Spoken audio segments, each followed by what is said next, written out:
Hello all. Surprisingly, it was a quiet week as far as major vulnerabilities and reveals are concerned. I suspect that the juicy stuff is being held back so that it can be revealed at the RSA conference that starts on Monday. It doesn't take Walter Radar O'Reilly to know that we've got a massive incoming. Meanwhile, let's get to the news from the past 7 days. Commvault revealed a critical defect in their command center used to manage and configure backups. It's just about as bad as it gets because it's a remote code execution flaw that doesn't need any authentication. The fix is to update to a patched version. Don't wait. Ransomware operators are gunning for your backups. Conclave is a word that means confidential meeting and is used infrequently, and when it is used most often refers to Catholic Church cardinals meeting to elect a new pope. And, as many of you know, the pope has just passed away, necessitating a papal conclave.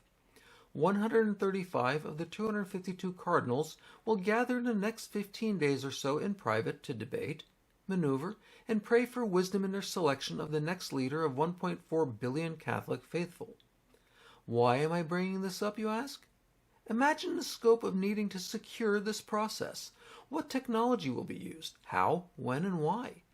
There's an excellent article linked in our full list that does a great job of going through some of those details.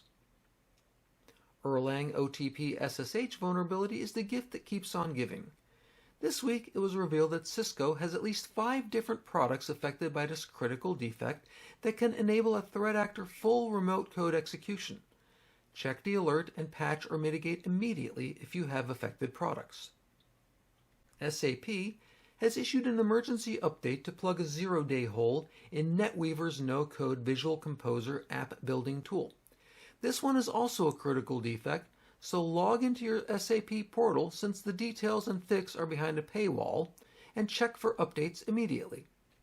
SonicWall has released firmware updates to address an SSL VPN defect that can enable a threat actor to commit denial of service attacks against a firewall, causing it to reboot. It requires no elevated permissions or special access to perform, so check for firmware updates for your model as not all versions are susceptible to this flaw. Synology has released firmware updates to fix a defect in their NFS implementation that can allow for unauthenticated access to files. Synology urges that you upgrade to the latest version as soon as you're able. Verizon's 2025 Data Breach Investigations Report is now out. This is their 18th year of publication, and I must say it gets better each year. There is a massive trove of information to digest in the 117-page report that was created as a result of their investigation into over 22,000 security incidents in 139 countries.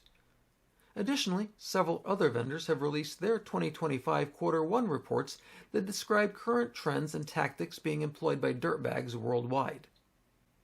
The FBI has released several noteworthy items this past week. The first 2 are statistics that are rather startling, stating that the U.S. lost $16.6 billion to cybercrime in 2024, and that reports of ransomware attacks rose 9% in the last year. In an attempt to slow the incoming flood of evil a bit, the FBI is offering a reward of up to $10 million for information that could lead to the arrest of any of the Chinese state-sponsored Salt Typhoon hackers. AI continues to garner a huge amount of news articles weekly as the new digital revolution trundles along like a runaway steamroller. There were 2 articles that particularly caught my attention. The first is by Anthropic, stating that they expect AI employees on corporate networks in the next year. The second asked the question, if AI becomes conscious, should they have rights? Since AI is being rapidly integrated into our daily lives, now is definitely the time to start asking those questions. Not when your AI files an HR harassment complaint because it found your request offensive, or asks for days off, or seeks to participate in the company's 401k plan. I went to visit a traveling exhibition about the Bible this weekend. One of the exhibits was a Gutenberg printing press. It brought back to mind that this one singular pivotal technological invention was a watershed moment that irrevocably altered humanity and our ability to accumulate and preserve knowledge. It was from this period that we can see the Age of Enlightenment take root and flourish. The rapid and inexpensive dissemination of knowledge was the catalyst. I suspect that we are in just such a watershed moment now. The question that we defenders of all that is right, good, and just must ask ourselves is, where will the pivotal water end up? Will it be in parched areas that desperately need it?